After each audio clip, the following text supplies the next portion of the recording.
Everyone's ready for flounder season, and we've been getting a lot of questions about how to identify inland, joint, and coastal fishing waters. So the following tutorial should help you out. So we have received a lot of questions about where inland and joint fishing waters are.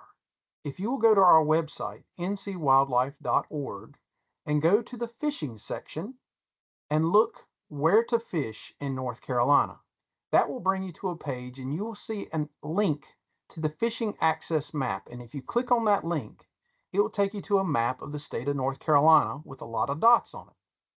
And we're not that interested in the dots today. We're interested in outlines of water. So if you will zoom in to the area where you want to fish, and I'm going to zoom into the Neuse River at New Bern because it has all three types of water.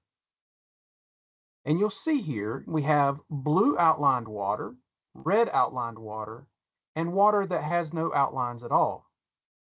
The blue outlined water is coastal fishing water. It is closed to this year's flounder season. You cannot possess or transport flounder within the blue outlined areas of our coast.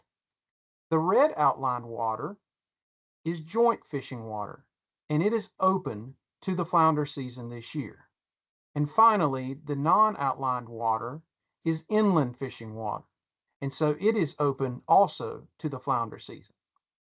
So finally, once again, the blue outlined water is closed and you cannot possess or transport flounder in those areas.